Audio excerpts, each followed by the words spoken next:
They're going to kill me for telling you this. I'm sitting in a motel room right now, somewhere outside Reno, and I can hear a car idling in the parking lot. It's been there for 20 minutes. The engine never cuts. I know what that means. I've heard that sound before, right before someone disappeared. Right before Polly's wife stopped answering her phone. Right before my cousin Teresa's body turned up in the Pine Barrens with her teeth pulled out so they couldn't identify her from dental records. My name is Angela Castellano. For 15 years, I was inside one of the most powerful crime families in America. I wasn't just some girlfriend on the side. I was family, real family. My uncle was Vincent Castellano, underboss of the Genovese operation in North Jersey. My brother married into the Lucianos. And me? I fell in love with a man who would eventually have to choose between me and the only thing he ever loved more than me. The life. This is everything I saw. Everything I heard. Everything they think died with the people they murdered to keep quiet. This is my confession. It started the summer I turned 23. I was working at my Uncle Vincent's restaurant in Hoboken, a place called Belle Not. It wasn't really a restaurant. I mean, we served food, yeah, but that wasn't the business. The back room was where the real work happened. That's where the men met every Tuesday and Thursday night. That's where the envelopes got counted. That's where I first saw him. Marco Benedetti. He walked in with two guys I'd never seen before, wearing a black suit that probably cost more than my car. Dark hair, dark eyes, and this smile that made you feel like you were the only person in the world. He was a made guy from the Luciano crew in Brooklyn, 31 years old, and already a captain. Everyone feared him. Everyone respected him. I was wiping down tables when he looked at me. "You're Vincent's niece," he said. Not a question. "Yeah, you're beautiful." I should have walked away. I should have known better. My whole life, I watched what happened to women who got involved with these men. My Aunt Carmela, who hadn't smiled since 1987 when my uncle got sent away for racketeering. My cousin Rosa, whose husband beat her so badly she lost hearing in her left ear, but she couldn't leave because where do you go when your husband owns the cops? But when Marco looked at me, I didn't see any of that. I just saw him. 3 weeks later, we were together. He picked me up in his black Cadillac after my shift, drove me out to this overlook in the Palisades where you could see the whole Manhattan skyline lit up like a promise. We sat on the hood of his car, and he told me about his life. How his father died when he was 12. How he had to take care of his mother and 3 sisters. How he got into this thing because it was the only way to survive in their neighborhood. "I never wanted this," he said, looking out at the city. "But once you're in, Angela, you're in. There's no retirement plan. There's no walking away. Then why do you stay?" He turned to me, and his eyes were so sad it hurt to look at them. "Because it's the only family I got." I kissed him, right there, under the stars, with the city shining below us. And I knew, even then, that I was making the biggest mistake of my life. The first time I realized how deep this went was 4 months later. Marco started bringing me to meetings. Not inside, but I'd wait in the car. And I'd see who came and went. I'd see the cops who were on the payroll. I'd see the judges, the union guys, the businessmen in their expensive suits pretending they weren't there to hand over protection money. One night, Marco got in the car after a meeting, and his hands were shaking. "What happened?" I asked. "Nothing. Drive, Marco. Just fucking drive, Angela." I drove. We got halfway to the George Washington Bridge before he finally spoke. "They want me to clip someone." My blood went cold. I knew what that meant. I'd heard the stories my whole life. But hearing Marco say it, knowing he had to kill someone, made it real in a way it never was before. "Who?" "Guy named Benny Scarpetta. He's been skimming from the sportsbook operation. They gave him 3 chances to make it right. He didn't, so they're going to kill him." "I'm going to kill him," Marco corrected. "It's my crew. It's my responsibility." We didn't talk the rest of the drive. When we got back to his apartment in Red Hook, he poured himself 4 fingers of whiskey and sat on the couch staring at nothing. "You don't have to do this," I said. He laughed, but there was no humor in it. "Yeah, I do. You know what happens if I don't? If I refuse? Then I'm the problem. Then I'm the guy who can't be trusted. Then I'm Benny. We could leave. We could go somewhere. California, Florida, somewhere they'd never find us. He grabbed my face, gentle but firm, and looked right into my eyes. Baby, there is nowhere they won't find us. You understand? This thing we're in, it's everywhere. You run, they find you. You talk, they find you. You even think about betraying the family, and they smell it on you like blood in the water. Then what do? We survive. 2 nights later, Benny Scarpetta disappeared. They found his car in long-term parking at Newark Airport, keys still in the ignition. They never found his body. Marco came to my apartment at 4 in the morning, and I held him while he cried. After that, things changed. Marco got promoted. More money, more power, more respect, but also more danger, more eyes watching him. The FBI started sniffing around. They pulled me over one day on my way to work, just to let me know they knew who I was. Who I was with. The agent's name was Kowalski. Mid-40s, gray suit, dead eyes. Angela Castellano, he said, leaning into my car window. You know you're dating a murderer, right? I don't know what you're talking about. Yeah, you do. Marco Benedetti. 3 confirmed murders. Probably a dozen more we can't prove. You want to end up like Teresa? Like Polly's wife? Like all the other women who knew too much? Am I being detained? Not yet, but you will be. When this all comes down, and it will come down, you're going to have a choice. You can go to prison with them, or you can help us. I got nothing to say to you. He smiled. You will. He was right. 6 months later, everything fell apart. It started with a guy named Tommy Rizzo. He was a soldier in Marco's crew. Handled collections from the construction unions. Nice guy, always smiling, always had a joke. He was also wearing a wire for the FBI. We didn't know that, not until the indictments came down. I was at Marco's place when his lawyer called. Marco listened for about 30 seconds, then threw his phone across the room so hard it shattered against the wall. They got Tommy on tape, he said. 6 months of recordings. They got meetings. They got transactions. They got fucking everything. What does that mean? It means everyone Tommy talked to is fucked. It means the bosses are going to think someone flipped. It means people are going to die. Did they get you? He looked at me for a long time before answering. Yeah, they got me. The next week was chaos. Guys started disappearing. First it was Tommy's cousin, who they thought might have known about the wire. Then it was a lawyer who handled too many of Tommy's cases. Then it was Tommy's girlfriend, who probably didn't know anything but maybe she did and they couldn't take that chance. Marco stopped sleeping. He'd sit up at night with his gun on the nightstand, watching the door. Every car that drove by made him flinch. Every phone call could be the one telling him to come to a meeting he wouldn't come back from. They're cleaning house, he told me one night. Anyone who might talk, anyone who might cut a deal. They're erasing the whole problem. Are you in danger? Baby, we're all in danger. The question is who goes first. I couldn't eat, couldn't sleep. I started having nightmares about men in suits coming to my door. About Marco's body washing up in the Hudson. About Agent Kowalski sitting across from me in an interrogation room asking me to choose. Then Uncle Vincent called. Come to the restaurant, he said. Tonight, 8 o'clock, come alone. I knew that tone. That wasn't an invitation. That was an order. When I got there, the restaurant was closed. The lights were off except in the back room.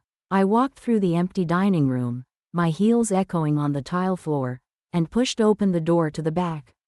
Uncle Vincent was there, so was Marco, so were 4 other guys I recognized from the family. Sitting at the head of the table was Anthony Luciano himself. The boss. I'd only seen him once before, at a wedding 2 years ago. He was 71 years old, looked like somebody's grandfather, white hair, cardigan sweater. But his eyes were ice. Sit down, Angela, Uncle Vincent said. I sat. You know why you're here? Anthony asked. No, don't lie to me, sweetheart. You're a smart girl. Your uncle tells me you went to college. So don't play stupid. I looked at Marco. He wouldn't meet my eyes. The FBI talked to you, Anthony continued. Agent Kowalski, what did you tell him? Nothing. I told him nothing. That's good. That's very good. Because you understand what happens if you talk to the FBI, right? You understand that we can't allow that. Not from anyone. Not even from family. I understand. Do you? He leaned forward. Because I'm not sure you do. I'm not sure you understand what you've seen. What you know. You've been around Marco for what, 2 years now? You've seen things. You've heard things. You know about Benny Scarpetta. You know about the union contracts. You know about the waterfront operation. You know a lot, Angela. My heart was pounding so hard I thought it would break through my chest. I would never say anything. I swear, I'm family. You're not family, Anthony said. And his voice was like stone. You're a girlfriend, and girlfriends are a liability. Uncle Vincent put his hand on my shoulder. Anthony, she's blood. She's my blood. She understands the rules. Blood talks just like anyone else when they're facing 30 years. The room went quiet. I could hear my own breathing. I could hear the hum of the refrigerator in the kitchen. I could hear my life hanging by a thread. I'm not going to talk, I said. I love Marco. I love this family. I would die before I said anything. Anthony studied me for a long moment. Then he looked at Marco. This is your problem, he said. You brought her in. You let her see too much. So you fix it. You make sure she stays quiet. You understand what I'm saying? Marco's jaw tightened. Yes, good, because if she talks, you both go. And not just you, your mother, your sisters, everyone. That's how this works. He stood up, buttoned his cardigan, and walked out. The other guys followed. Uncle Vincent squeezed my shoulder once. Then left too. It was just me and Marco. I'm sorry, he said.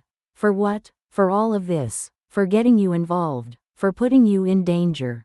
I chose this. No, you didn't. You chose me. This came with me. And now you're stuck. He drove me home. We didn't talk. When we got to my building, I started to get out, but he grabbed my hand. If they ever come for you, he said. If the FBI ever arrests you, or if the family ever decides you're a problem. Don't fight it. Don't run. Just go. You understand? Just let it happen. Because if you run, it'll be worse. If you fight, it'll be worse. Just go, and maybe you survive.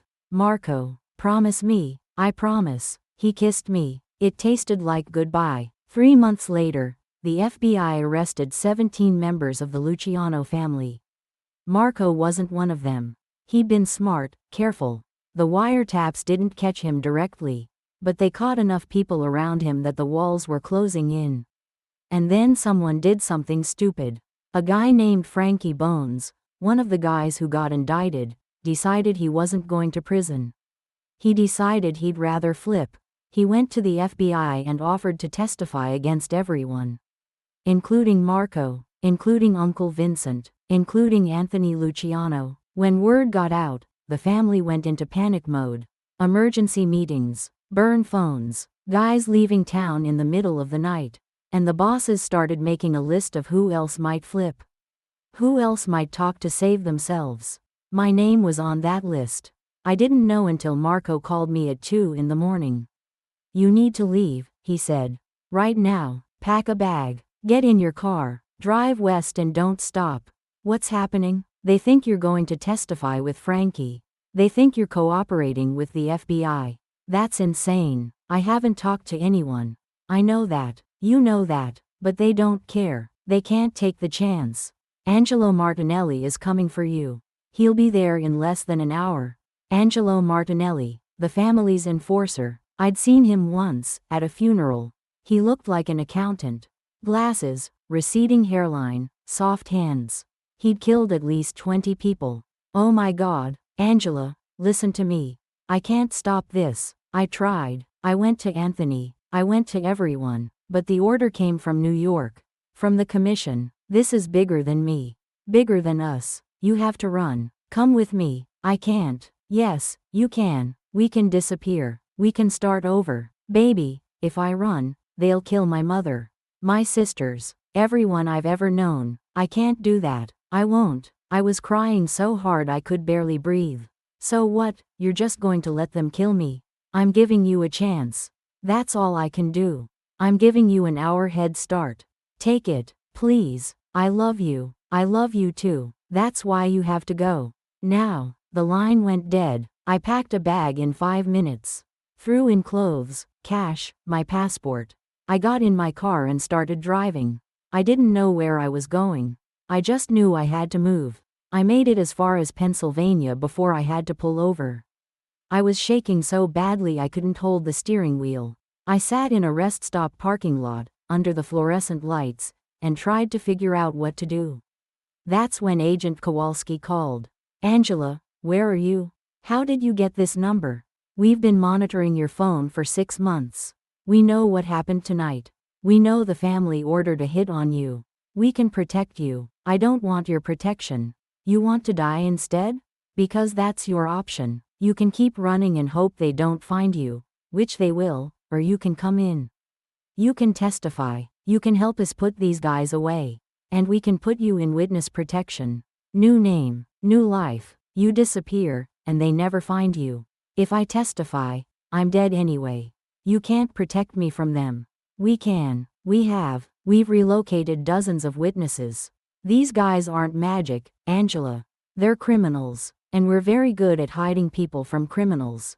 I sat there in my car, watching the trucks roll by on the highway, and I thought about everything I'd seen. Everything I knew. I thought about Benny Scarpetta. About Tommy Rizzo's girlfriend, about all the women who loved these men and paid for it with their lives. I thought about Marco, and how much I loved him, and how he loved me enough to give me a head start instead of pulling the trigger himself. And I thought about what Agent Kowalski said, about having a choice. If I do this, I said, if I testify, I want guarantees. I want it in writing. I want protection for my mother, for my sister, for everyone in my family who isn't involved. Done. And I want Marco left out of it. Whatever I tell you, whatever I testify to, it doesn't touch him. Angela, that's the deal. You want me, that's the price. He was quiet for a long time. I'll see what I can do. That's not good enough. It's the best you're going to get. These cases are complicated. The prosecutors decide who gets charged. But I'll make sure they know your conditions. And I'll advocate for you. It wasn't enough. I knew it wasn't enough. But it was all I had. Where do I go? Stay where you are. I'll have agents there in 20 minutes. They were there in 15. 2 agents, a man and a woman, both wearing FBI windbreakers. They put me in an SUV and drove me to a safe house in Harrisburg. The house was small, ranch style, with bars on the windows and cameras on every corner. They gave me a bedroom, a change of clothes, and a phone that only called one number. For 3 days, I didn't talk to anyone. I just sat in that house, watching TV, eating takeout, trying not to think about what I was about to do. On the 4th day, the prosecutors came. 2 of them, a man named Brennan and a woman named Torres. They sat across from me at the kitchen table with a tape recorder between us and a stack of files 3 inches thick. We need everything, Brennan said. Names, dates, locations. Every crime you witnessed. Every conversation you overheard. Every person you saw at those meetings. I already told you, Marco stays out of this. We can't promise that. Then we're done. Torres leaned forward. Angela, we understand you have feelings for Mr. Benedetti. But he's a murderer. He's a racketeer. He's part of an organization that has terrorized this community for decades.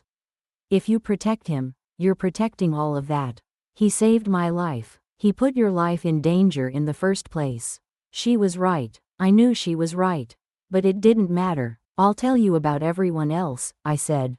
Anthony Luciano, Angelo Martinelli, my Uncle Vincent, all of them, but not Marco. Brennan shook his head. You don't get to pick and choose. Then I guess you don't get my testimony. They tried for another hour to change my mind. They showed me pictures of Marco's victims. They played recordings of him discussing murders, beatings, extortion. They told me about all the lives he'd ruined. But I wouldn't budge. Finally, Torres closed her folder and looked at Brennan. They had a whispered conversation I couldn't hear. Then Torres turned back to me. Fine, we'll limit our questions about Benedetti. But if his name comes up organically, if he's part of a story you're telling about someone else, you have to tell the truth. Understood? Understood. And so I talked. For 6 hours a day, 5 days a week, for 3 months, I told them everything.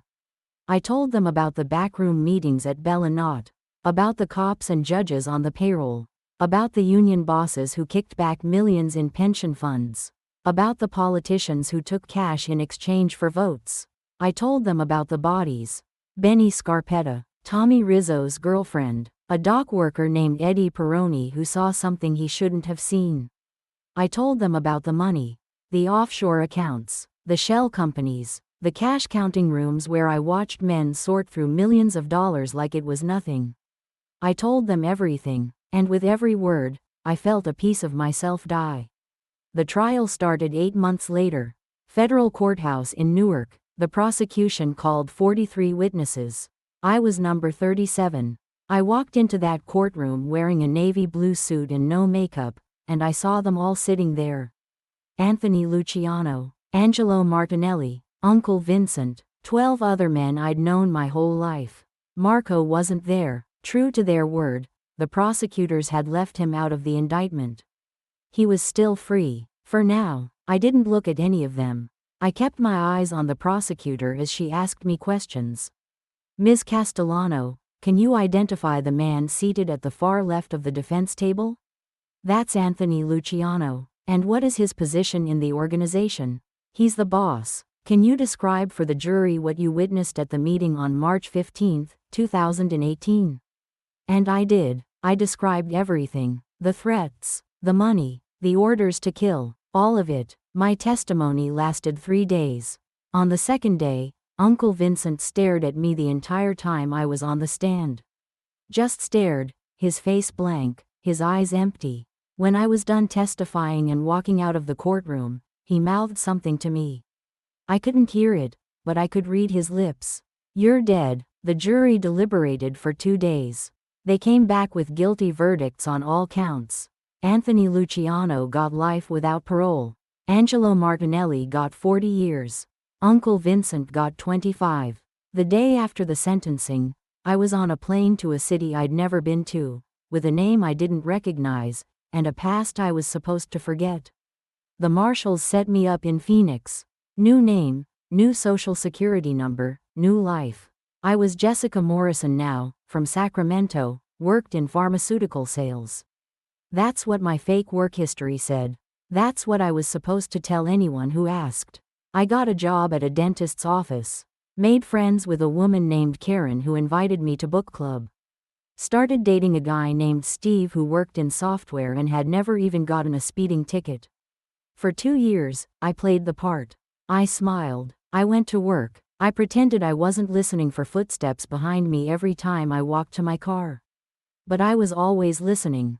Because here's what they don't tell you about witness protection. It works great until it doesn't. Until someone recognizes you at a grocery store. Until your face shows up in the background of someone's vacation photo that gets posted online. Until someone in the old life decides you're worth finding. I knew they were looking. I knew the family had put out feelers. I knew there were guys who did nothing but track down witnesses who thought they were safe. I just didn't know how close they were. Until last week, I was leaving work, walking across the parking lot, when I saw a car I recognized. Black Cadillac, tinted windows, the same kind of car Marco used to drive. It was parked 3 spaces from mine. Engine running. I froze. The driver's door opened, and a man got out. Tall, broad shoulders, wearing sunglasses even though the sun was setting. He looked right at me. Angela Castellano, he said. Not a question. I ran. I got in my car, locked the doors, and peeled out of that parking lot doing 50. I drove straight to the house, grabbed my go bag from under the bed, the one the marshals told me to keep packed just in case, and I ran again.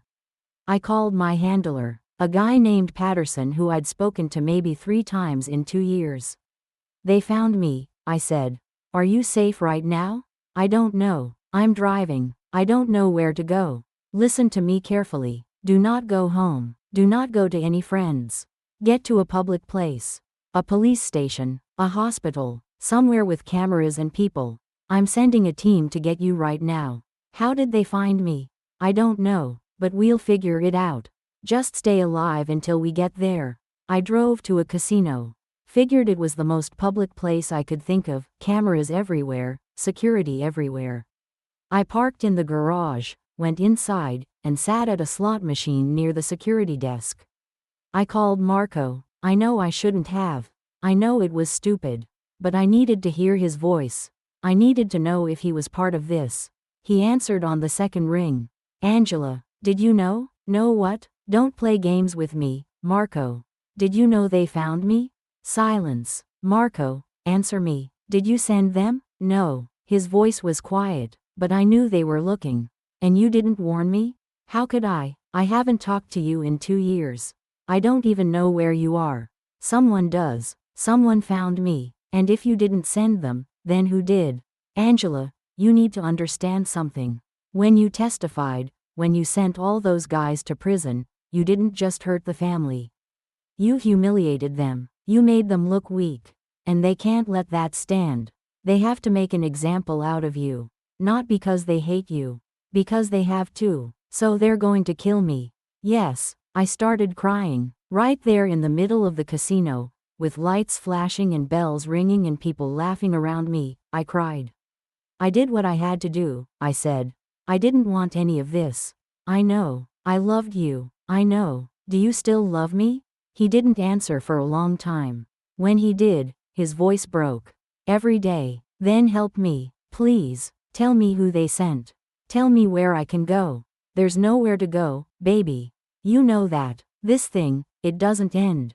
It doesn't stop. They'll look for you until they find you. And when they find you, it'll be over. So that's it? I just wait to die?